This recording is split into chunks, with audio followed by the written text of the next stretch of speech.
चालू कर दिया मैंने, स्टार्ट कर दिया।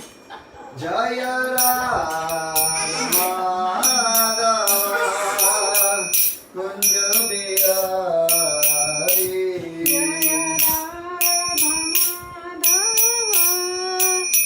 कुंज बिहारी जय राम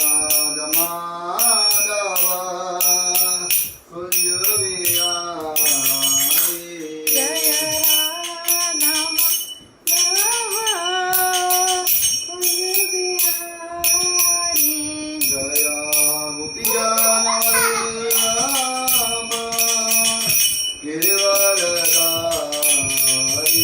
जय गोपी जन गिरवरधारी यशोदानंदन ब्रज जन रंजना यशोदानंदन व्रज जन रंजना यशोदानंदन ब्रज जन रंजना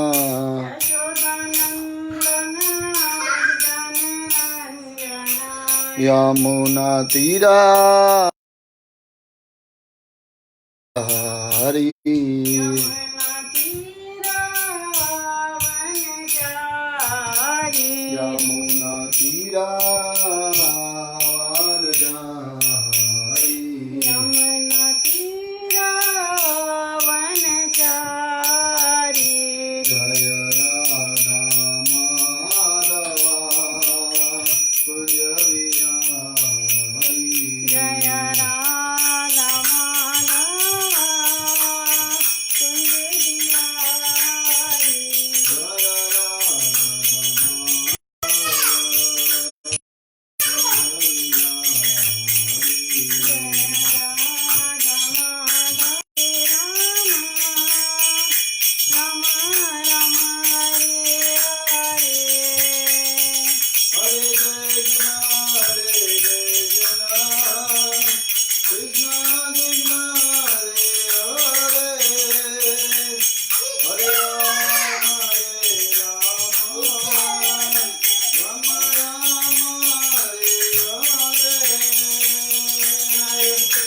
जय कृष्ण रे हरे हरे राम राम राम रे हरे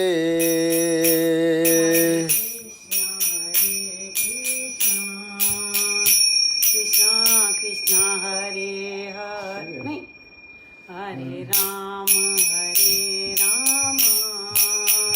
राम राम हरे हरे नित्य गौर हरि बोल हरि बोल हरि बोल नित्य गौर हरि बोल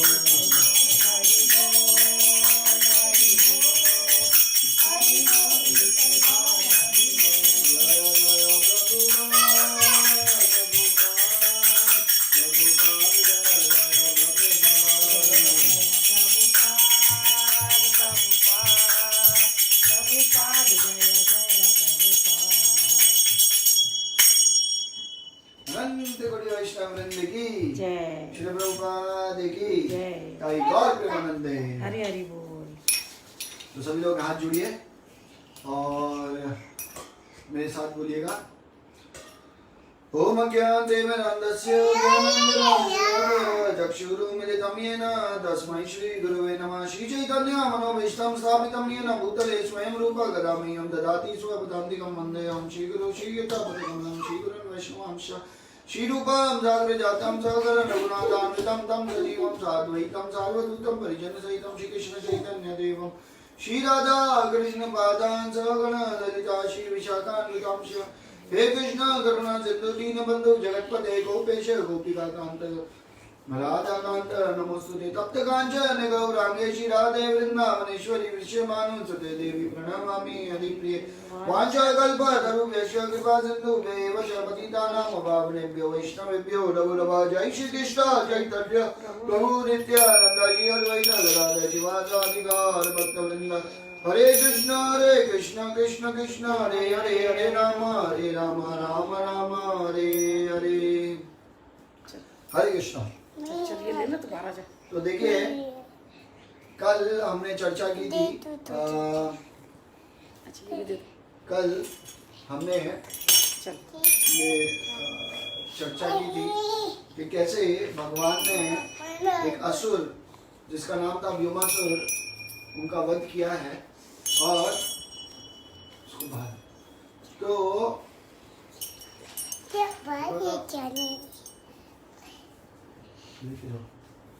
कहने का मतलब है कि जितना जो व्योमासुर के बारे में हमने चर्चा किया था कि कैसे ये जो व्योमासुर राक्षस है ये भगवान की टीम में एक मित्र की तरह घुस जाते हैं और भगवान एक गेम खेलते हैं कि कौन किसको, एक तरह से थीप गेम होता है और वो थीप गेम जो होता है वो इस प्रकार का होता है।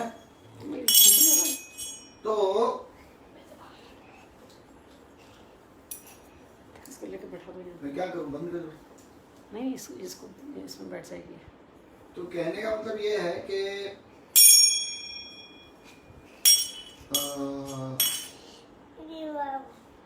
भगवान एक सबके साथ खेलते हैं और जब सबके साथ खेलते हैं तो क्या चर्चा करते हैं कि हम लोग एक हाइड एंड सीक वाला गेम खेलेंगे। और हाइड एंड सीक वाला गेम कैसे खेलेंगे, जिसमें वो इस तरह से गेम खेलेंगे जिसमें बच्चों को अलग अलग जानवर बनाया जाएगा और वो बच्चे जो अलग अलग जानवर बनेंगे, कोई गाय के बछड़े बन जाएंगे, कोई कुछ बन जाएंगे, कोई कुछ बन जाएंगे और इस प्रकार से इनको चुरा लिया जाएगा।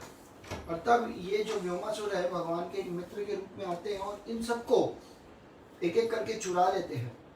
और जब चुरा लेते हैं तो तब क्या होता है कि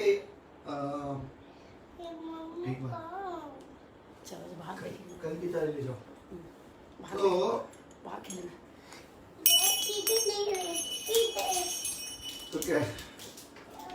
तो कहने का मतलब है कि क्या होता है कि भगवान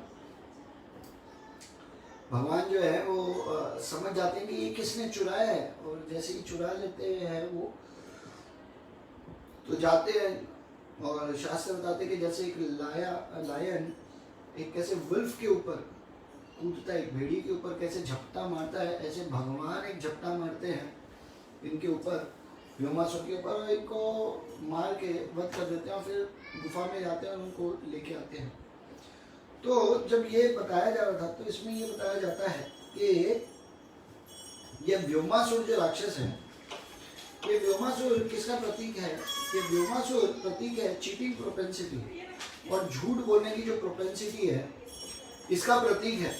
आप देखिए तो हमने ये कल देखा था कि कैसे झूठ बोलना या चीटिंग मेंटालिटी रखना ये कैसे हमको भगवान से दूर कर देता है और भगवान का जो प्रेम है वो नहीं प्राप्त कर सकते। और वैसे भी जो चार वो जो है स्तंभ हैं, हाँ उस भक्ति के वो चार स्तंभ हैं, आप देखिए हमने डिस्कस किया था, उसमें से जो एक ही जीवित है वो है ये क्या बोलते हैं, वो ये है कि थोड़ा सा जिसे हम बोलेंगे ट्रूथफुलनेस। मेरे को 2 मिनट दीजिए, मैं 2 मिनट में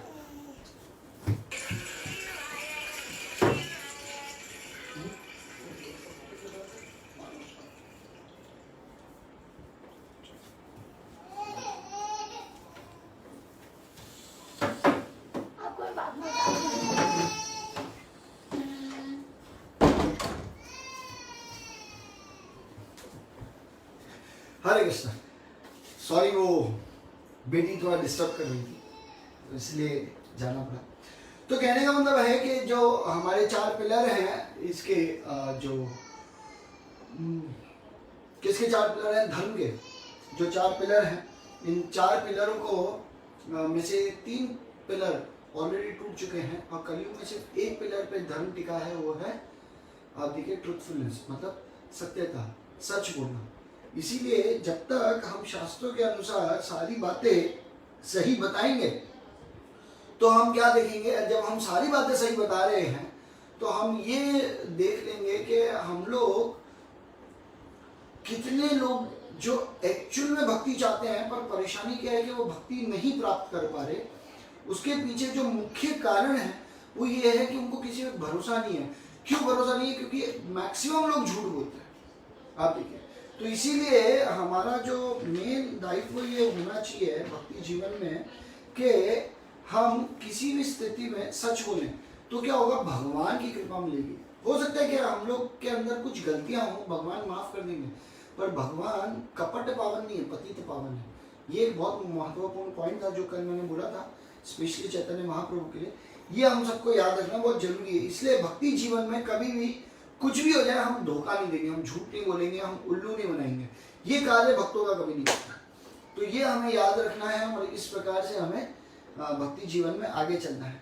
तो कल हमने देखा था, इसके आगे फिर क्या होता है कि जो कंस होते हैं वो कंस अक्रूर जी को बोलते हैं कि आप जाइए और आप कृष्ण और बलराम को यहाँ बुला के लाइए। उसके लिए वो एक नया रथ भी देते हैं और अपना इंटेंशंस बताते हैं कि मैं एक धनुर यज्ञ तो रख रहा हूँ, पर ये यज्ञ जो रख रहा हूँ इसका मेन कारण है भगवान जो कृष्ण है, मतलब वो तो भगवान नहीं बोलते, वो कहते हैं ये जो कृष्ण और बलराम है इन पे हम सब लोग साथ में मिलके, आप देखिए, इन पे अटैक करेंगे और साथ में मिलके जब इन पे अटैक करेंगे तो इनका वध करेंगे। तो ये इस मूड में बताया जाता है। आप देखिए कि अक्रूर जी को, तो अक्रूर जी उस समय ये सोचते हैं कि क्या फर्क पड़ता है, हाँ मेरे को कंस क्यों भेज रहा है, पर क्योंकि मैं इतने साल तक कंस के यहाँ पे था क्यों। आप देखिए, जबकि उम्र में भी कंस से बहुत बड़े हैं, बहुत ज्यादा बड़े हैं, फिर भी कंस के वहां पे नौकरी क्यों कर रहे थे, मतलब उनके साथ क्यों थे? क्योंकि उनको ये माना था कि एक ना एक दिन भगवान के दर्शन होंगे, क्योंकि उनको पता था भगवान कौन है। और इनफैक्ट ये भी बताया जाता है कि वो अपने कुछ गुप्तचरों के द्वारा ये पता करते रहते थे कि भगवान क्या करते हैं। उनको मालूम था कि वो गोपियों के साथ कुछ लीलाएं भी करते हैं, उनको मालूम था उनके सखा उनके साथ खेलते हैं, वो गाय चराने जाते हैं। तो ये बातें उनको ऑलरेडी पता थी, आप देखिए, है ना। तो वो इस तरह से वो ये सोचते हैं। और जब कंस उनको एक नया रथ देता है भगवान के लिए, तो तब जब कंस देते हैं उन्हें एक नया रथ, तब ये अक्रूर जी तो जो इतना खुश हो जाते हैं, इतना खुश हो जाते हैं, जिनकी खुशी का अपार, मतलब कहते हैं कि कोई सीमा ही नहीं, इतने आनंद और इतने खुश ये हो जाते हैं। तो इसीलिए जैसे शास्त्रों में बताया है कि क्या मनोवृत्ति थी उस समय अक्रूर जी की। देखिए, ये मनोवृत्ति से क्या क्या सीखना है ये मैं आपको बताऊंगा, पर पहले क्या मनोवृत्ति थी हम वो सुनते हैं। तो वो बताते हैं कि मैंने ऐसा कौन सा पुण्य कार्य किया है ना, जिसके कारण मुझे ये मौका मिला है भगवान के वृंदावन जाने का। आप समझिए, उनके धाम जाके उनको लाने का। एक ही दूसरा भी वो सोचते मैंने ऐसी कौन सी तपस्या की है, हाँ, कि मैं भगवान को लेके आ रहा हूं, या ऐसी कौन सी पूजा पाठ की है जिसके कारण भगवान के दर्शन मिलेंगे, या ऐसा कौन सा दान किया है जिसके कारण आज मुझे ये मौका मिला, मुझे इतना सौभाग्य मिला है। तो इस तरह से वो अपने बारे में सोचते हैं कि मैं भगवान को देख पाऊंगा। तो बताया जाता है, देखिए, बड़े बड़े जो ऋषि मुनि थे वो भी बड़ी बड़ी तपस्या करके भी भगवान को नहीं देख पा रहे, कोई बहुत पुण्य कार्य करके भी भगवान को नहीं देख पा रहे। इवन ये बताया जाता है कि आप बड़े बड़े यज्ञ करने से भी, जैसे ये सबको अगर समझना हो तो हम इस तरह से समझ सकते हैं। देखिए, सतयुग, त्रेता युग, द्वापर युग, ये 3 युग आते हैं। तो बताया जाता है कि सतयुग में भगवान को प्राप्ति कैसे कर सकते थे? तपस्या करके। त्रेता युग में भाई यज्ञ करके, है ना, और द्वापर युग में अर्च वगैरह की पूजा करके। तो ये तीनों गुण को गिना देते हैं कि मैंने क्या इन तीनों में से कोई कार्य किया है क्या। पर कलयुग में ये बताया जाता है कि कलयुग में आप ये तीनों चीज कर लें तो भी आपको भगवान नहीं मिलेंगे। क्यों? क्योंकि भगवान कौन है? भगवान और भगवान का नाम एक है, इनमें कोई भेद नहीं है। तो इसीलिए कलयुग में भगवान को प्राप्त करने की जो तरीका है वो ये है कि भगवान को प्राप्त करना है तो भगवान को प्राप्त करने का एक ही मात्र तरीका है, वो है हरि नाम का जप करने से। क्योंकि भगवान का नाम और भगवान में कोई भेद नहीं है। और जब हम ये नाम का जप करते हैं तो ऑटोमेटिकली हमारे अंदर के जितने भी दुष्कर्म है वो खत्म हो जाते हैं। जैसे आगे इवन अक्रूर जी अभी सोच रहे हैं, ये सिर्फ इतना ही नहीं सोच रहे, बहुत कुछ सोच रहे हैं, मैंने कुछ बस बहुत हाईलाइटेड पॉइंट्स लिखे हैं, क्योंकि वास्तविक रूप में तो ये जो अक्रूर जी की जो जर्नी बताई है टुवर्ड्स वृंदावन, और वो क्या क्या मनोवृत्ति रखते हैं जर्नी के समय और जर्नी में जाने से पहले, वो इतना लंबा है कि वास्तविक रूप में एक मैंने सेमिनार अटेंड किया था हमारे एक परम पूज्य सच्चिदानंद महाराज का। उन्होंने 7 दिन 2 घंटा खाली ये जर्नी लेके गए थे। वो यहाँ से वृंदावन लेके गए, बस मथुरा से वृंदावन इतना पहुंचा अक्रूर जी को। 7 दिन रोज 2 घंटा, आप समझिए 14 घंटा की क्लास थी, 14 आवर्स क्लास, 14 घंटे में सिर्फ पहुंचाया, आप समझिए। हाँ, तो मैं तो इतना ये भी सोच रहा था कि महाराज ने 14 घंटे में सिर्फ अक्रूर जी को मथुरा से वृंदावन पहुंचाया, और हम लोग कलयुग के वासी ऑटो पकड़े हैं, कुछ भी पकड़ते हैं तो आधे पौने घंटे में मथुरा से वृंदावन और वृंदावन से मथुरा पहुंच जाते हैं। हाँ, और महाराज ने 14 घंटे लगाए। लोग बता रहे कि क्या फीलिंग्स के साथ एंट्री करनी चाहिए एक भक्त को, और एक्चुअली आतुरता कैसी होनी चाहिए। सबसे इंपॉर्टेंट ये है कि हमारे अंदर डिजायर कैसा है भगवान को प्राप्त करने के लिए, भगवान को देखने के लिए, उनके धाम में प्रवेश करने के लिए। इसीलिए जब भी हम वृंदावन जाएं तो हमारा एकमात्र लक्ष्य ये होना चाहिए कि मेरे को भगवान के दर्शन होंगे, उसके लिए आतुरता कितनी है ना, ईगरनेस कितना है हमारे अंदर, ये जानना बहुत जरूरी है। क्योंकि जितनी ईगरनेस हमारे अंदर होगी, जितनी आतुरता है, आतुरता के साथ लॉलियम भी चाहिए। देखिए दोनों में फर्क है। आतुरता का मतलब है हमारी इच्छाओं में, ईगरनेस का मतलब होता है तुरंत कैसे मिल जाए बस भगवान, और लॉलियम का मतलब होता है ग्रीड। एक तरह का ये ग्रीड है, ग्रीड मतलब लालच है, लॉलियम है कि नहीं बस चाहिए चाहिए, बिना भगवान के नहीं चलेगा, भगवान ही चाहिए, कुछ भी करके उनके धाम जाना है, वो धाम में जाके क्या क्या करना है। तो आगे हम देखते हैं, सुनते हैं कि उनका लॉलियम कैसे दिखाया है, ईगरनेस और लॉलियम किस तरह से बताते हैं। तो वो इवन अपने आप को भी बताते हैं कि मैं इंद्र तृप्ति में डूबा हुआ हूँ। देखिए ये वो हम लोगों को संबोधित करते हुए बोल रहे हैं, ये हमको जानना बहुत जरूरी है। तो वो ये बताते हैं कि देखिए ये जो मैं तो इतना इंद्र तृप्ति में घुसा हुआ व्यक्ति हूँ, पर फिर भी भगवान है उत्तम श्लोक के समान। तो वो इसमें आचार्य समझाते हैं कि उत्तम श्लोक क्यों कहा गया। उत्तम श्लोक भगवान को इसलिए कहा गया है क्योंकि उत्तम श्लोक का मतलब है कि सिर्फ जो ब्राह्मण होते थे या जो भगवान के शुद्ध भक्त हैं, वही लोग भगवान के बारे में जो वेदों में शास्त्रों में जो लिखा है वो पढ़ने योग्य है। तो आज भगवान उत्तम श्लोक है, जिनको पढ़ने के लिए कोई क्वालिफिकेशन चाहिए, वो क्वालिफिकेशन मेरे जैसे बद्ध अवस्था में जो इंद्र तृप्ति में पूर्ण रूप से लगा हुआ है, उसको ये क्वालिफिकेशन कैसे मिल गई। वो अपने बारे में आश्चर्य कर रहे हैं इस तरह से सोच के कि मेरी ये क्वालिफिकेशन कैसे आई, भगवान जो उत्तम श्लोक है उन तक पहुंचने के लिए ये क्वालिफिकेशन कैसे।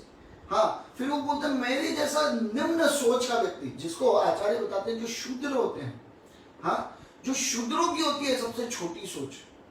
और हम में से देख सकते हैं श्रील प्रभुपाद बताते हैं कलयुग में सभी लोग शूद्र हैं। क्यों? क्योंकि हर एक व्यक्ति की जो सोच है वो बहुत निम्न है, वो बहुत छोटी है। वो हर बार सिर्फ अपने फायदे, अपने लालच, अपने आप को केंद्र में रख के जीवन जीते हैं, आप देखिए। और इसीलिए इस जगत में हम देख सकते हैं जो लोग हैं वो बहुत निम्न है। क्यों? क्योंकि वो भगवान से पहले अपने बारे में ही सोचना पसंद करते हैं, भगवान से ज्यादा उन्हें इस संसार में वो खुद को ही पसंद करते हैं। आप देखिए, और भगवान के पास भी सिर्फ अपने मतलब के लिए जाते हैं, न कि सिर्फ इसलिए जाया जाता है। देखिए, इसलिए बताया जाता है कि जो मंदिर क्यों जाना चाहिए, मंदिर अहेतु की जाना चाहिए, इसीलिए कि हे भगवान बहुत दिन हो गए आपके दर्शन के, चलिए आज आपके दर्शन के बस यही करने आया हूँ, मैं आपको देखना है, जी भर के देखना चाहता हूँ आपको बस। आप देखिए, ये मनोवृत्ति से मंदिर जाना चाहिए, है ना। मंदिर इसलिए नहीं जाना चाहिए, सत्संग में इसलिए नहीं जाना चाहिए कि मेरा क्या फायदा हो जाए। जहां हम ये सोचते हैं वहीं हमारी सोच हम तुरंत गिरा देते हैं और भगवान के नजरों में भी उस समय गिर जाते हैं। आप देखिए, यहाँ पे ये बता रहे सुखदेव गोस्वामी, और तब अक्रूर जी बताते हैं, सुखदेव गोस्वामी जी अपने मुख से परीक्षित महाराज को बता रहे हैं कि अक्रूर जी क्या सोचे। और तब ये जो अक्रूर जी है वो एक और चीज सोचते हैं अपने बारे में, कहते हैं कि आज मैं कैसे संसार के अंदर भाई झूल रहा था, इसकी पानी में, नदियों में, इसके समुद्र में मैं कैसे घूम रहा था और इतना अटक गया था। आज मैं किनारे पे आया हूँ, आज मैं किनारे पे आया हूँ। मतलब ये भौतिक जगत कैसा है, हम बोलते हैं ना ये जगत कैसा है, एक समुद्र के समान है और किनारा है भगवान। हाँ, हमारी जो नैया है वो डूब रही है या वो इस भव सागर में अटक गई है, वो किनारे पे कब आई? वो किनारा है भगवान श्री कृष्ण, है ना। वो जब मिल जाएंगे तो हम इस भव सागर से पार लग जाएंगे। आप देखिए, और अक्रूर जी ये सोचते हैं कि मेरा जो किनारा है वो है भगवान। आज ऐसा लग रहा है कि अब मैं इस किनारे पे एक सी शोर मतलब समुद्र के किनारे पे आज मैं आ गया हूँ। समुद्र का किनारा है भगवान श्री कृष्ण। और तब वो बोलते हैं कि कैसे भगवान के दर्शन हो जाएंगे और इस भौतिक जगत के कलमशों से, जो पूरे दुख हैं, जो समस्याएं, इनसे आज मैं पार लग जाऊंगा। ये देखिए कितना उच्च कोटि का मनोभाव है भगवान के लिए। अभी तो चढ़े नहीं है रथ पे, अभी तो सिर्फ सोच रहे हैं। जैसे घर पे आते हैं उधर जाने के लिए, तब ये सोच रहे हैं और तब बोलते हैं कि आज मेरे जितने पाप किए मैंने आज तक, वो सब पूर्ण रूप से क्षीण हो गए हैं और मेरा जो जीवन है उसका वास्तविक मतलब आज सिद्ध हुआ है। जो मैं जीवन जी रहा हूं इसका वास्तविक मतलब सिद्ध हुआ है। इसमें आचार्य हमें ये बताते हैं कि हम में से कितने लोगों को पता है कि हम जी क्यों रहे हैं। आप बताइए, हमारे जीवन जीने का मेन उद्देश्य क्या है? इसलिए उद्देश्य कि भाई खाओ पियो, बहुत पैसा कमाओ और बच्चे पैदा करो, है ना, और अच्छा घर वगैरह बना के, थोड़ी समृद्धि अच्छी बना के, फिर अपने वो अच्छा बैंक बैलेंस देखो, वो बच्चों को ट्रांसफर कर दो और मर जाओ। और फिर कोई और योनि में जन्म लो या क्या पता मनुष्य योनि में जन्म लो, फिर जीरो से स्टार्ट करो। ये जन्म मृत्यु का जो चक्कर है, जो साइकिल है जन्म मृत्यु का, उसी में फंस जाओ। क्या यही लक्ष्य है जीवन जीने का? जीवन जीने का लक्ष्य क्या है? हमको जीवन क्यों मिला है? आप देखिए, ये जिस दिन समझ में आ जाएगा कि जीवन मिला क्यों है, आप देखिए सुनना और रियलाइज कर लेना। रियलाइज का मतलब है इसको एहसास कर लेना, महसूस कर लेना, एहसास हो जाना कि हमारा जीवन का लक्ष्य क्या है। देखिए, बहुत बार हम लोगों ने सुना होगा अपने जीवन में कि हम अपने आप के बारे में ये बोलते हैं कि हम शरीर नहीं, हम आत्मा है। वास्तविक रूप में जैसे हम देखते हैं, श्री प्रभुपाद जी बताते थे कि हम क्या है, ये हाथ है। अगर कोई हमसे पूछे कि मैं हाथ हूँ, नहीं मैं हाथ नहीं हूँ, ये मेरा हाथ है पर मैं हाथ नहीं हूँ, ये मेरी आंख है पर मैं आंख नहीं हूँ, ये मेरे बाल है पर मैं बाल नहीं हूँ, ये शरीर मेरा है तो मैं क्या हूँ? मैं हूँ आत्मा। ये बोलना आसान है पर वास्तविक रूप में आप देखिए, इस शरीर पे, चेहरे पे एक पिंपल आ जाए, एक दाना आ जाए कोई, आप देखिए कितनी तिलमिलाहट बच जाती है। कभी हेयर कटिंग कराने जाए हों और बाल हमारे अनुसार ना कटे हों, हम कोई कपड़े लेके आए हों और वो हमारे ऊपर सूट ना किए हों, आप देखिए, हाँ, कुछ चीज हम ऐसी लाए हों और जो हमारे ऊपर अच्छा नहीं लगा हो, या हमने कोई राय दी हो और वो मानी नहीं गई हो, या हम कोई कार्य कर रहे हो और उसमें सफलता नहीं मिल रही हो, या कुछ चीज ऐसी कर रहे हो उसमें हम जो चाह रहे हैं वो प्राप्त हो जाए, तो देखिए खुशी कितनी होती है। इससे पता चलता है सिर्फ सुनने मात्र से हमें कृष्ण प्रेम नहीं मिलता, अरे सुनने मात्र से समझ में नहीं आ जाता कि हम शरीर नहीं, हम आत्मा है। इसको रियलाइज करना पड़ेगा कि हम शरीर नहीं, हम आत्मा है। तो ये रियलाइजेशन का तरीका क्या है कि जैसे जैसे हम भगवान के करीब आएंगे वैसे वैसे जो दिव्य ज्ञान हृदय प्रकाशित हो जाएगा। क्या होगा कि दिव्य ज्ञान हृदय में प्रकाशित हो जाएगा और ये प्रकाशित क्या है, हमको भेद दिखने लगेगा कि भौतिक जगत आध्यात्मिक जगत में भेद है, हम में और इस शरीर में एक भेद है। ये वास्तविक रूप से दिखने लगेगा। जैसे जैसे एक व्यक्ति के अंदर प्यूरिटी बढ़ेगी, आप देखिए उसका जो अटैचमेंट है इस भौतिक जगत से कम होने लगेगा और कृष्ण की ओर बढ़ने लगेगा, क्योंकि जीवेरे स्वरूप होए कृष्ण रे नित्य दास। क्योंकि जीव का जो वास्तविक स्वरूप है वो है कृष्ण से प्रेम करना, कृष्ण का दास बन के रहना, उनकी सेवाओं में लगे रहना। आप देखिए ये जीव का स्वरूप है ना। पर क्योंकि हम इस बद अवस्था में फंस गए हैं, उस चक्कर में क्या हो रहा है, हम इसको रियलाइज नहीं कर पा रहे। तो रियलाइज कब कर पाएंगे? सुनने मात्र से रियलाइज नहीं होता है। आप देखिए, सुना तो हजारों बार होगा कि हम शरीर नहीं, आत्मा है। कितने लोग तो मजाक उड़ाते हैं, अरे क्या हम भूत है। अब समझिए, कितने लोग ये सोचते हैं कि क्या हम भूत है। तो हमें ये समझना है कि ये रियलाइज नहीं हो रहा इसका मतलब, या आज भी हमारा attachment name fame money Prestige power इनमें अगर लगी हुई है ना, तो हमको समझना है कि हम अभी बहुत बहुत दूर हैं वास्तविक सच्चाई से। क्योंकि वास्तविक सच्चाई इस जगत में आसानी से समझ में नहीं आने वाली है, उसके लिए प्रयत्न करना पड़ेगा, बहुत प्रयास करना पड़ेगा। आचार्य ये बताते हैं इवन कि अक्रूर जी को कितना प्रयास करना पड़ा। आप समझिए, कंस जिनके अंडर में वो उनके सीनियर है, वो आप देखिए, वो उनके सीनियर है, उनके पिता के मित्र हैं, आप देखिए, तो उनके पिता के समान थे, पर फिर भी ऐसे असुर के वहां रह के उल्टी सीधी चीजें देखना, उनको सुनना, इतना सब सहन करना, आप देखिए आसान नहीं है, वो एक तपस्या थी। ऐसे ही अगर भगवत जीवन में हमको, इस भौतिक जगत के जीवन में अगर हमको ये रियलाइज करना है अपने अंदर कि हम कौन हैं, हमारे वास्तविक जीवन का लक्ष्य है भगवान श्री कृष्ण, इसको एहसास कर लेना है, तो उसके लिए तपस्या लगेगी। साधारण नहीं है, भगवान कोई ऐसे ही नहीं मिल जाएंगे, भगवान ऐसे ही समझ में भी नहीं आ जाएंगे। बड़े बड़े ज्ञानियों को आज तक समझ में नहीं आया, बड़े बड़े तपस्वियों को भगवान आज तक समझ में नहीं आए हैं।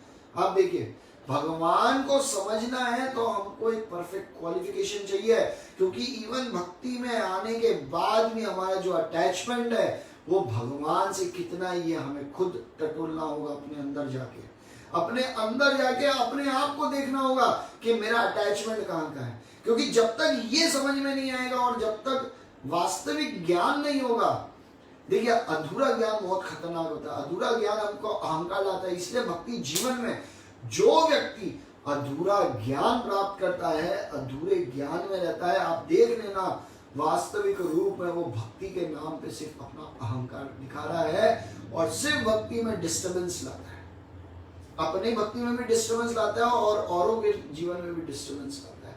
और इसलिए हम देख सकते हैं कि प्रचार जो है भगवान के नाम का, वो उस तरह से नहीं कर पाता, क्योंकि उसको हरि नाम से आज भी टेस्ट नहीं है।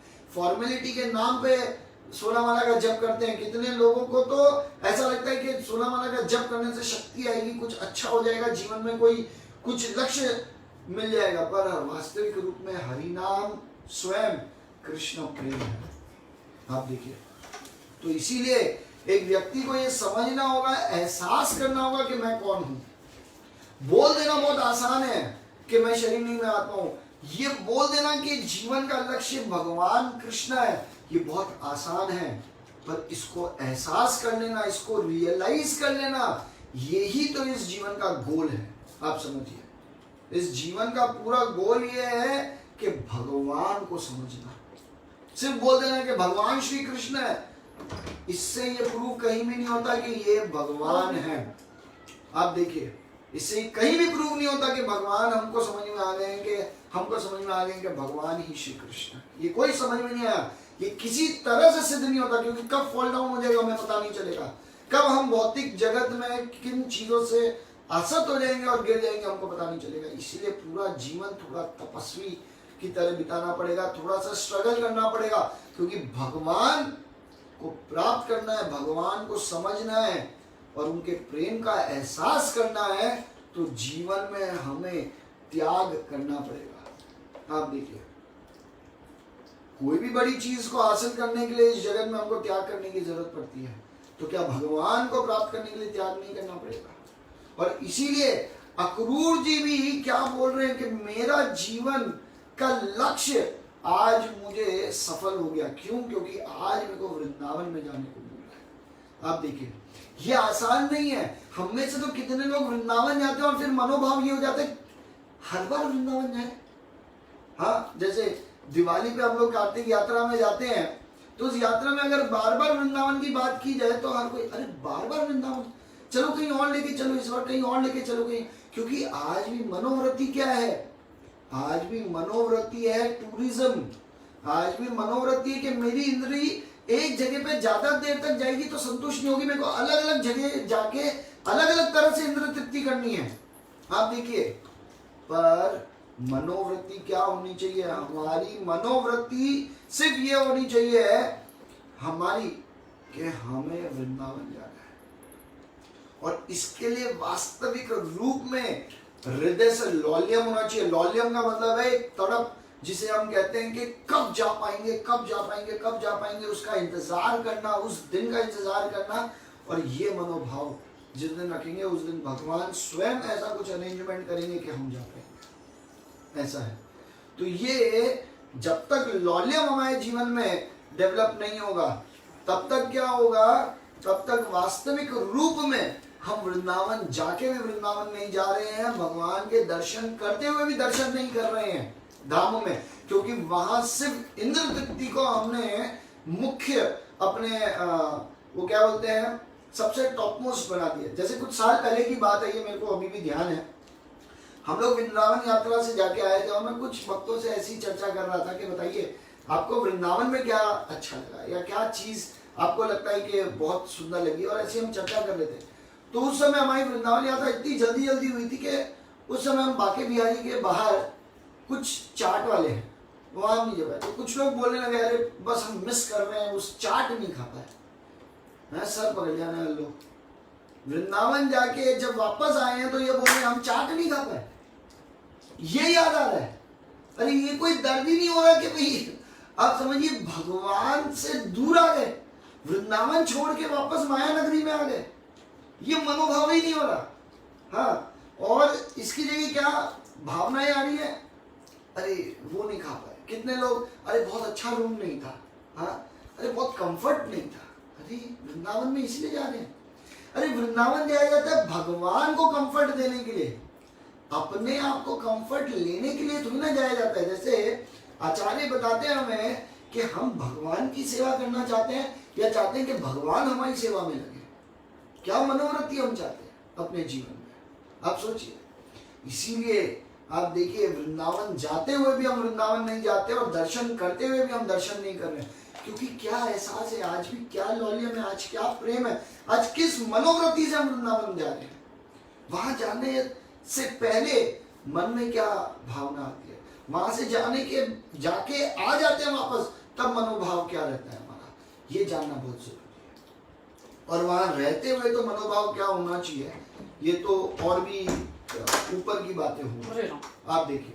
तो इसीलिए एक व्यक्ति को ये समझना बहुत जरूरी है कि मैं वृंदावन किस मनोभाव से जाना चाहता हूँ, मेरा जो सोच है, मेरी जो इच्छाएं हैं, जो मेरा जो सोच है वो कैसी होनी चाहिए उससे।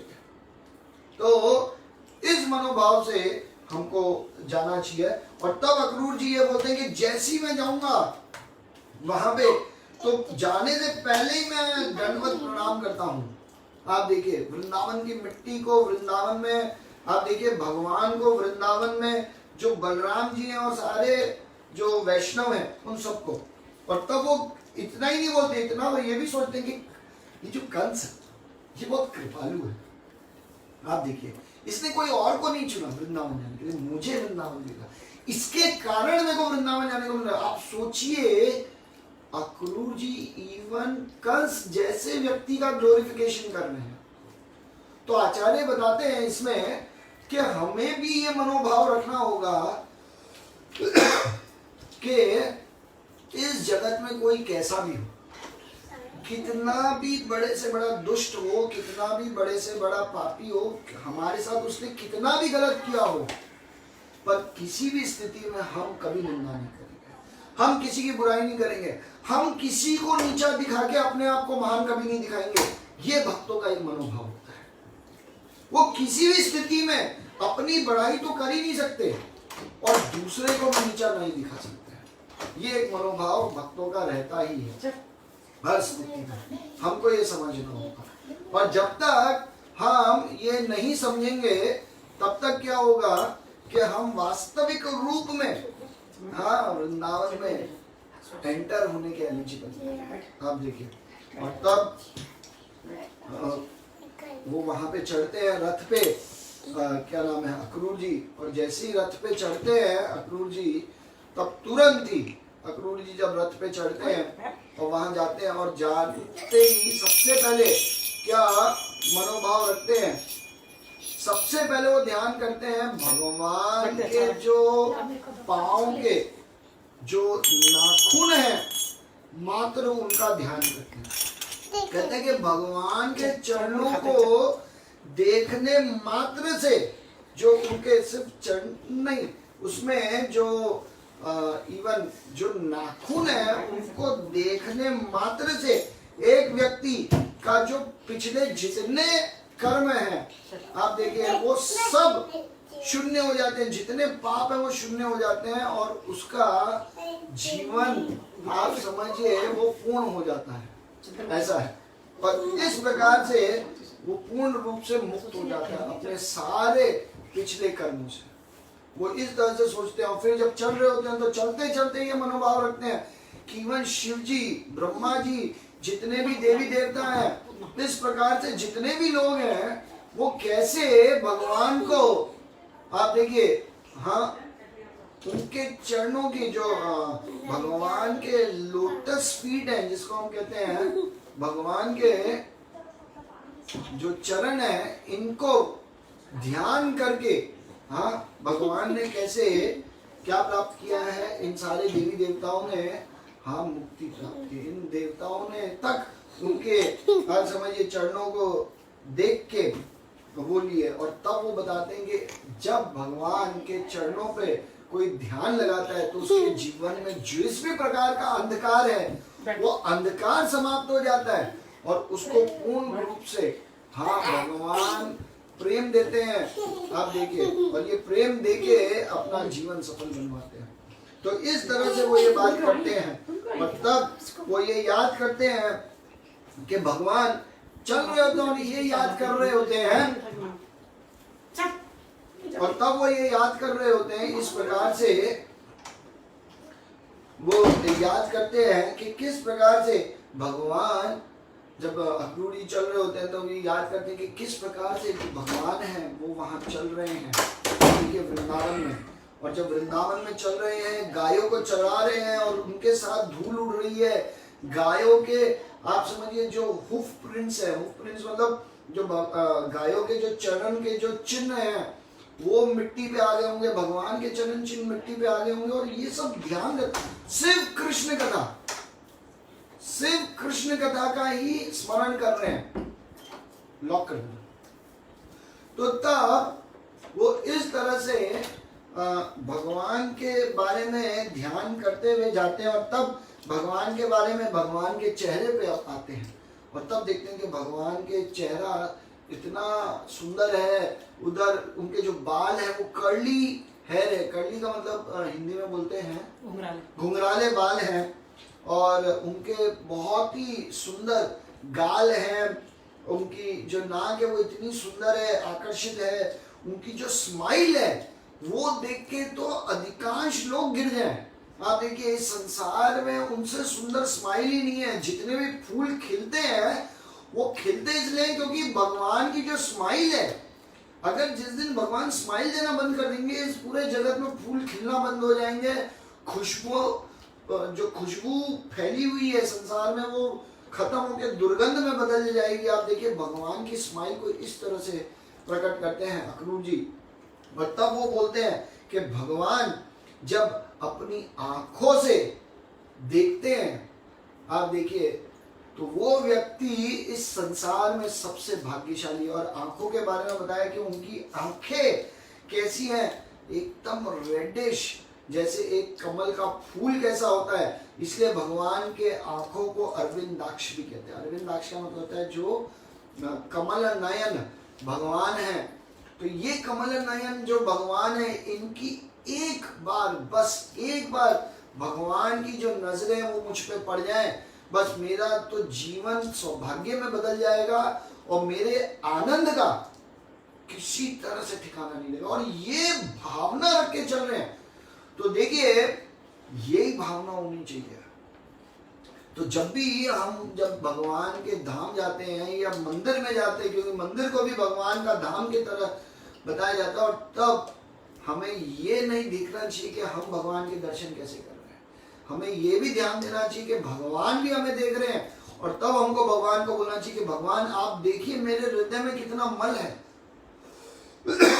कितनी गंदगी मेरे हृदय में भरी हुई है, आपकी दिव्य नजरों से इसको देख के इसको पूर्ण रूप से खत्म कर दीजिए। क्योंकि आपके नजरों में कैसा है, सूर्य के समान आप देखिए शक्ति, जैसे एक मल पड़ा हुआ हो किसी का भी, हाँ, और सूर्य की जब किरणें उस पर पड़ती है तो वो गंदगी को खींच लेता है और वो मिट्टी में बदल जाता है कोई मल, और फिर वो एक मिट्टी बन जाता है। उसी प्रकार से मेरे हृदय पूरा मल के समान एकदम गंदा है, इस पे आप अपनी नजरें डालिए हे भगवान, और इसमें से सारी गंदगी को आप खींच के इसको वृंदावन में बदल दीजिए, जिधर आप हृदय में रह के मेरे आप निवास कर सकते हैं।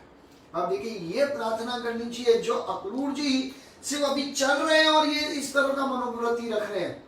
और तब वो ये बताते हैं कि जब एक व्यक्ति का जब सौभाग्य जागता है, उसके सारे जो पाप कार्य वो खत्म हो जाते हैं, तब उसको ये भाग्य मिलता है कि वो वृंदावन जाके भगवान के दर्शन कर सकता है। तो इसका आचार्य ये भी बताते हैं कि कितनी बार ये हो सकता है कि किसी एक व्यक्ति का पूर्ण रूप से पाप खत्म ना हुआ हो, पर वैष्णव की कृपा उससे भी श्रेष्ठ है। जब वैष्णव किसी के ऊपर कृपा करते हैं तो वो धाम में एंटर कर सकता है। इसीलिए हमें ध्यान देना चाहिए कि बिना वैष्णवों के, बिना भक्तों के हमें भक्ति जीवन में हम कभी भी टिक नहीं सकते। और इसीलिए हर स्थिति में हमें एक कृतज्ञता का भाव रखना चाहिए, हमें सेवा का भाव रखना चाहिए कि हम वैष्णव के लिए क्या कर दें। एक बार मैं वृंदावन में था और वृंदावन में एक महान भक्त ये बता रहे थे कि वैष्णव के प्रति हमारा ऋण इतना है क्योंकि उन्होंने हमको हरिनाम दिया। आज अगर वो हरिनाम नहीं देते तो हम में से कोई हरिनाम कर सकता था। प्लस वो ये बोलते हैं कि हरिनाम छोड़िए, 4 नियम का पालन अगर हम पे नहीं कहते तो हम करते, हम तो जीवन वही जानवर की तरह बिताते। और तब वो ये बोलते हैं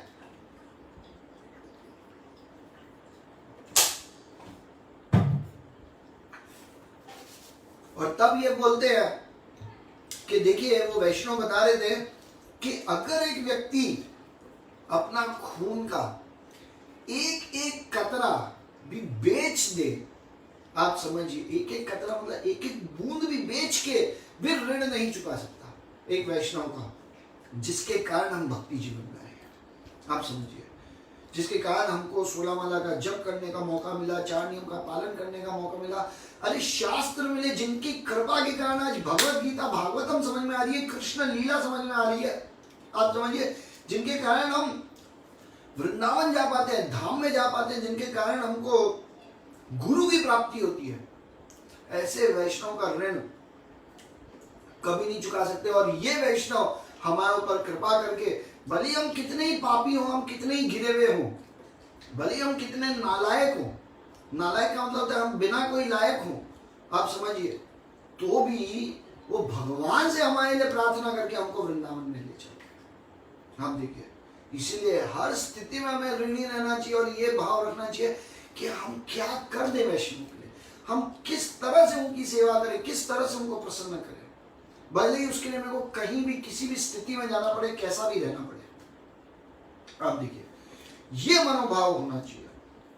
और तब वो ये बताते हैं कि अगर एक व्यक्ति, अक्रूर जी जब चल रहे होते हैं रथ में और ये सोचते हैं कि जो व्यक्ति भगवान कि इस वृंदावन से जो दूर रहता है, जो भगवान के दर्शनों से दूर रहता है, वो व्यक्ति कैसा है, वो व्यक्ति है वो अपने आप को कितना भी डेकोरेट कर ले, मतलब अपना कितना भी सजा ले, ऑर्नामेंट्स, बाकायदा वर्ड लिखा है ऑर्नामेंट्स, मतलब जिस भी प्रकार से अपने आप को सजा ले गहनों से, तो भी वो किस प्रकार है, जैसे एक जो डेड बॉडी है, डेड बॉडी का मतलब होता है जो एक जो शरीर है, जो मृत शरीर है, उसको आप कितना भी सोने चांदी से हीरे मोतियों से सजा लो, पर वो मृत शरीर है, उसका कोई फायदा नहीं है। उसी प्रकार से जो व्यक्ति अगर धाम नहीं जा सकता और भगवान के दर्शन नहीं कर सकता, उसका शरीर मृत शरीर के समान है, जिसको वो कितना भी सजा ले उसका कोई मतलब नहीं है, उसका कोई फायदा नहीं है। आप देखिए, इस तरफ से वो मनोभाव रखते हैं। और तब वो ये सोचते हैं चलते चलते कि जैसे ही मैं भगवान को देखूंगा तो मैं अपने रथ से तुरंत कूद जाऊंगा जोर से, और कूद के तुरंत ही कूद जाऊंगा और उनको दंडवत प्रणाम करते और अपने दोनों हाथों से उनके चरणों को पकड़ लूंगा और उसको चरणों को पकड़ के अपने सर पे रखूंगा। ये मनोभाव करते हैं। और तब आचार्य बताते हैं कि इसीलिए आप देखिए हमें जाते ही सबसे पहले प्रणाम करना चाहिए, दंडवत करना चाहिए भगवान को। ये भक्तों का एक गुण होता है। ऐसा नहीं होता कि हम जाएं पहले भगवान के दर्शन करें हाथ जोड़ के और उसके बाद दंडवत करें, नहीं, ये एकदम गलत तरीका है। सबसे पहले हमको क्या करना होता है, सबसे पहले जाते ही दंडवत करना है और दंडवत करने के बाद हमको खड़े होकर भगवान के दर्शन करना है। क्यों दंडवत करना है? क्योंकि सबसे पहले भगवान को दो चीज बतानी है, एक कि मैं पूर्ण रूप से आपसे शरणागत हूं और दूसरा मैं एकदम गिरा हुआ हूं जैसे अभी गिर गया हूं। आप देखिए सिर्फ आपकी कृपा और आपकी करुणा जो है यही मुझे ऊपर उठा सकती है। हाँ, आपकी ये जो करुणा वाली आंखें हैं, आपका जो करुणा है जीव पे और आपकी जो कृपा है हम पे, यही मुझे उठा सकती, नहीं तो मैं तो ऐसे ही गिरा हुआ हूं। आप देखिए तो दंडवत इसलिए करना चाहिए कि भगवान की करुणा और कृपा को प्राप्त करने के लिए इसलिए ही तुरंत गिर जाना चाहिए, और दूसरा है कि मैं पूर्ण रूप से आपसे शरणागत हूं। तो ये भी बताते हैं अक्रूर जी और आचार्य हमको समझाते हैं कि इसीलिए। और देखिए श्रील प्रभुपाद जी कितने महान और भगवान के कितने प्रिय हैं कि उन्होंने हमें भी प्रिय बना दिया। किस तरह से हमको भी सिखाया कि सबसे पहले दंडवत करना चाहिए भगवान को। मंदिर में जाओ, भक्तों को देखो तो तुरंत दंडवत करो। ये श्रील प्रभुपाद ने कैसा गुण सिखाया मुझे आज भी याद है। बहुत साल पहले मैं एक यात्रा लेके गया था राजस्थान में, एक सिक्कर करके एक जगह है, और वहां पे हम गए। वो फर्स्ट यात्रा थी पूरी सिक्कर वालों की। और वहां जब हम गए तो वहां पे एक भक्त थे जो बोले कि हमने पूरे जीवन में, हमने पूरा दिन वहां पे दर्शन किए और दंडवत किए, तो रात को मेरे को आके बोले कि मैंने पूरे जीवन में इतना धोख नहीं लगाया हुआ। वहां पे वो लोग धोख बोलते हैं दंडवत को, है ना, जो हम दंडवत करते हैं, पूरे जीवन में इतना नहीं लगाया जो आज सुबह से लेकर रात तक भाई आपके साथ हमने चल के लगा लिया। देखिए ये गुण है जो हमको भगवान ने सिखाया कि हमारे अंदर ये गुण नहीं होंगे तो क्या प्रेम है हमारा। और ये अक्रूर जी के द्वारा भगवान समझा रहे हैं कि देखिए वो कितने महान भक्त हैं कि वो क्या बोल रहे हैं, मैं रथ से ही डायरेक्ट कूद जाऊंगा। इसी प्रकार जैसे हम धाम पहुंचते हैं तो सबसे पहला कार्य हमको दंडवत करना चाहिए। और दंडवत का एक और मतलब भी होता है, वो ये होता है कि थैंक यू वेरी मच, आपने मुझे मौका दिया आपके पास आने का। आप देखिए तो तीन मतलब होते हैं दंडवत के। पहला कि आपकी करुणा और कृपा चाहिए, दूसरी मैं आपके प्रति पूर्ण शरणागत, और तीसरा थैंकफुल मूड में कि भाई बहुत बहुत धन्यवाद, आपने मौका दिया आपके धाम में आने का, आपने मौका दिया मुझे अपने दर्शन करने का। इन तीन मनोभाव से हमको दंडवत करना चाहिए। आप देखिए आज खितियार हम देखते हैं कि हम लोग एक सुपरफिशियल, मतलब ठीक है दंडवत करना है, दंडवत करा, हरे कृष्ण कृष्ण कृष्ण हरे हरे हरे राम राम राम हरे हरे ये बोला और खड़े हो जाते हैं। तो भावना क्या है दंडवत लगाने से पहले? आप देखिए दंडवत लगाते वक्त हमारी भावनाएं क्या है ये जानना बहुत जरूरी है।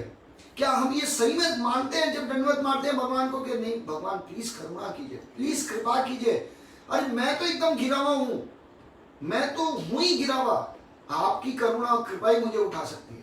ये मनोभाव से कभी दंडवत करते हैं, इस भाव से दंडवत करते हैं कि मैं पूर्ण रूप से आपकी शरणागत हूं, और अगर नहीं हूं तो प्लीज आप मेरे हृदय में जो मल है इसको हटाइए और फिर अपने शरण में लीजिए। और तीसरा है कि भगवान को धन्यवाद करना, उनको ये कृतज्ञता दिखाना कि हे भगवान मैं आपसे इतना कृतज्ञ हूं, आपके प्रति इतना कृतज्ञ हूं कि आपने मौका दिया है मुझे अपने दर्शन करने का, अपने समीप आने का, अपने करीब आने का मौका। ये जो बड़े बड़े योगियों को, बड़े बड़े तपस्वियों को जो मौका नहीं मिला वो आपने मुझे दिया है। हे भगवान मैं आपके प्रति पूर्ण रूप से ऋणी हूं, इसलिए मैं धन्यवाद करते करते मेरी जवान घिस जाएगी पर मैं पूर्ण रूप से आज भी आपको धन्यवाद नहीं कर पाऊंगा। ये एक भक्त का मनोभाव होता है। आप देखिए ये कृतज्ञता होती है भगवान और उनके भक्तों के प्रति।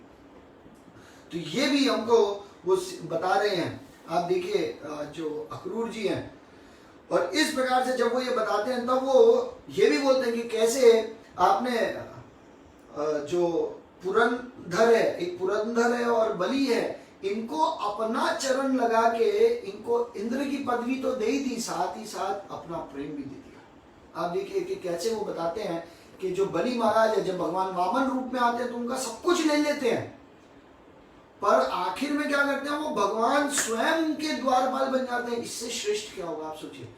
जिस भगवान ने सब कुछ ले लिया और वही भगवान बलि महाराज के सुतल लोक में जाके उनके द्वारपाल बने और बलि महाराज वहीं खड़े रहते हैं गेट पर, भगवान के ही दर्शन करते हैं और भगवान वहां स्माइल देते हुए उनके द्वारपाल बने रहते हैं। कहां मिलेंगे ऐसे भगवान, बोलिए। सब कुछ ले जाने के बाद भी भगवान कोई आसक्ति नहीं है कि भाई अब तो मेरे पास तीनों लोक मिल गए, मेरे को, मैं इनका राजा हूं, ठीक है, द्वारपाल के लिए मैं किसी को भेज देता हूं, या मैं अपना एक शक्ति प्रकट कर देता हूं, या मैं एक अवतार खड़ा कर देता हूं। ऐसा कुछ भगवान नहीं करते। भगवान स्वयं जाते हैं और उनके द्वारपाल बन जाते हैं। ये भगवान का प्रेम अपने भक्तों के लिए। आप देखिए कहां मिलेगा ऐसा प्रेम। और इस बात को स्वयं आप समझिए, अक्रूर जी याद कर रहे हैं, तो हमें ये समझना होगा कि हम कितने सौभाग्यशाली हैं।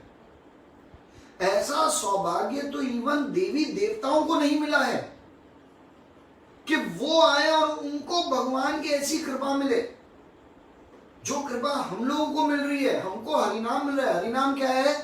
आप देखिए, गोलोकेरा प्रेम धन हरिनाम संकीर्तन। ये जो हरे कृष्ण महामंत्र है, ये गोलोक वृंदावन का जो प्रेम है ना, जो माधुर्य रस है ना, ये माधुर्य रस से ये हरे कृष्ण महामंत्र बना है और हमको दे दिया है।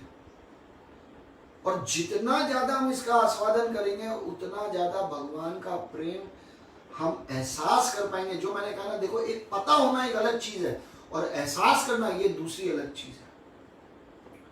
तो हमें एहसास करना है, इस लेवल पे पहुंचना है, अपने आप को इतना क्वालिफाइड कर लेना है। आप देखिए, और क्वालिफिकेशन का एकमात्र तरीका क्या है, जो अभी इन्होंने बताया क्या बताया?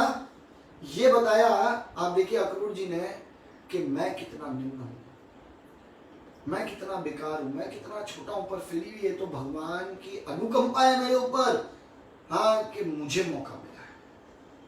ये हमको सोचना चाहिए। हमको कभी भी ये नहीं समझना चाहिए भक्ति जीवन में कि मैं तो योग्य ही था ना भक्ति के, मैं तो लायक ही हूं भक्त बनने के। देखो मैं कितना स्ट्रगल कर रहा हूं, मैं कितने शास्त्र पढ़ रहा हूं, मैं कितनी सेवाएं कर रहा हूं, मैं कितना अच्छा प्रवचन देता हूं, मैं कितना अच्छा कीर्तन करता हूं, या मैं XYZ क्या क्या चीजें कर रहा हूं। ये मनोभाव कभी नहीं होता। उसका मनोभाव क्या होता है भक्तों का? अभी कुछ दिन पहले ही आप देखिए, परम पूज्य भक्ति चारू महाराज बता रहे थे, उन्होंने एक स्पेशल क्लास रखी थी सूरत के भक्तों के लिए और सिक्कर के भक्तों के लिए। और उसमें किसी ने पूछा कि हमको कैसे पता चलेगा कि हम भगवान के करीब आ गए, तो उन्होंने एक जवाब दिया कि आपको पता चलेगा, कैसे पता चलेगा? जब आप अपनी आंखों से अपनी गलतियों को देख देख के उसको रेक्टिफाई करोगे और ये सोचोगे कि मैं कितना पतित हूँ। जेन्युइन फीलिंग आनी चाहिए कि मैं कितना पतित हूँ। देखिए, बोलना कि मैं बहुत पतित हूँ, कभी भी हम देखते हैं कोई भक्तों के सामने हम जाते हैं और हाथ जोड़ के कहते हैं, अरे प्रभु जी कृपा कीजिए, अरे मैं तो बहुत पतित हूँ। ये बोलना एक बहुत अलग चीज है, और हृदय से बोल के इसको मान के आप समझिए बोलना, ये बिल्कुल अलग है। और ये भगवान को आकर्षित करता है, क्योंकि भगवान किन से इंप्रेस होते हैं? जो अपने आप को सबसे अनक्वालिफाइड मानते हैं। भगवान कहते हैं वही व्यक्ति मेरे लिए सबसे क्वालिफाइड है जो व्यक्ति अपने आप को सबसे अनक्वालिफाइड मानता है। जिस दिन हम अपने आप को क्वालिफाइड मानते हैं, आप देखिए भगवान के नजरों में हम तुरंत अनक्वालिफाइड हो जाते हैं। इसको हिंदी में कैसे बोलेंगे पता नहीं, पर आशा करते समझ में आ गया होगा कि अनक्वालिफाइड और क्वालिफाइड का मतलब है। तो ये समझना बहुत जरूरी है। और तब अक्रूर जी ये ध्यान करते हैं और ध्यान क्या करते हैं? ध्यान ये करते हैं कि मेरे को जैसे ही भगवान के एंट्री मिलेगी वृंदावन में, तुरंत मुझे समझ में आएगा कि ये जो गोपियां हैं, जो ये सखाएं हैं और ये जो ब्रजवासी हैं, इन सब के भी दर्शन का मौका मिलेगा। इन सबको भी मेरे को, आप देखिए, इनके प्रति भी मेरे को ऐसा लगेगा कि अरे इनको भी देख के मुझे लगेगा ये लोग के भी दर्शन मुझे होंगे। क्योंकि जो भगवान के साथ रहता है, जो भगवान के करीब है, जो भगवान से प्रेम करता है, उसके दर्शन हो जाना भी इस जीवन में सबसे बड़ी सफलता का राज है। आप समझिए, सबसे बड़ी सफलता प्राप्त हो गई जिस दिन हमें भगवान और भगवान के जो समीप, जो भगवान के प्रियजन हैं, उनके भी दर्शन हो गए तो आप देखिए, तो भी निश्चित रूप से गोलोक वृंदावन जाने का मौका मिलेगा। और इस तरह से वो सोच रहे हैं, आप देखिए। और तब वो इवन ये भी सोचते हैं कि भगवान मुझे अपना दुश्मन भी नहीं मानेंगे। क्यों दुश्मन नहीं मानेंगे? क्योंकि भगवान ये समझ लेंगे, भले ही कंस ने मुझे भेजा है, भले ही कंस का जो उद्देश्य अलग है, पर भगवान सबके हृदय में वास करते हैं। और भगवान जब मुझे देखेंगे तो भगवान देखते ही मुझे समझ जाएंगे कि मेरा मनोभाव क्या है उनके लिए, मेरा प्रेम, मेरी भक्ति भगवान के प्रति क्या है, ये भगवान तुरंत समझ जाएंगे। तो इसी से आचार्य भी हमको एक बात समझाते हैं, और ये समझाते हैं कि भगवान अंतर्यामी है। भगवान हमें हर प्रकार से, हमको अंदर से और बाहर से पूर्ण रूप से जानते हैं। वो समझते हैं कि हमारी आज भी इच्छाएं क्या है, हमारी आज भी हमारा लॉलियम क्या है, हम लोग की लाइकिंग्स और डिसलाइकिंग्स आज भी क्या है, ये भगवान पूर्ण रूप से जानते हैं। और इसीलिए वृंदावन में रोज भगवान लीलाएं कर रहे हैं, पर हमें मौका नहीं मिल रहा है भगवान की लीलाओं का दर्शन करने का। आप देखिए, ये हमारा दुर्भाग्य। क्यों? क्योंकि लीलाएं तो चल रही हैं, पर भगवान हमें सौभाग्य नहीं दे रहे। हम लोग इतनी बार वृंदावन चले गए, और इतनी बार वृंदावन जाने के बाद भी आप देखिए हमें भगवान की लीलाएं कितनी वास्तविक। आप देखिए, इसीलिए हमको ये जानना चाहिए कि हम वृंदावन जब जाते हैं तो हमारा मनोभाव क्या है, हम वृंदावन जब जा रहे हैं उसके पीछे हमारा इंटेंशन क्या है, हमारी इंटेंसिटी मतलब लॉलियम हमारा कितना है वृंदावन जाने के लिए। क्योंकि आखिरकार वृंदावन ही हमारा है, बाकी इस जगत में कुछ भी हमारा नहीं है। ये जिस दिन रियलाइज हो जाएगा उस दिन वृंदावन में पूर्ण रूप से एंट्री मिल जाएगी। क्योंकि उधर एंट्री के लिए सिर्फ मनोभाव यही चाहिए कि वृंदावन ही हमारा है और कोई जगह हमारी नहीं है।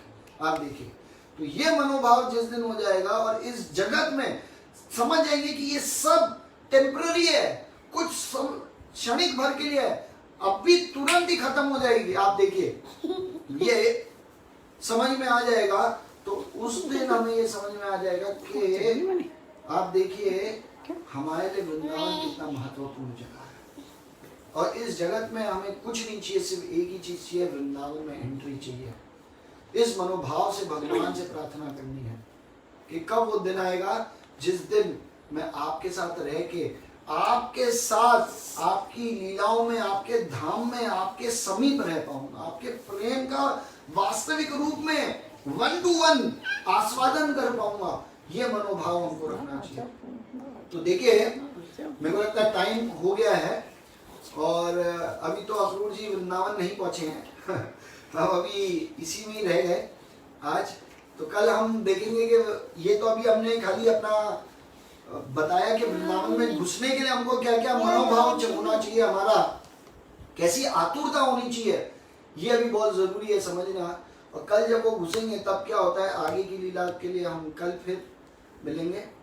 आशा करते हैं आपको ये लीलाएं अच्छी लग रही होंगी और आप सब आए उसके लिए बहुत बहुत धन्यवाद। कल फिर मिलते हैं। Thank you so much. Hare Krishna.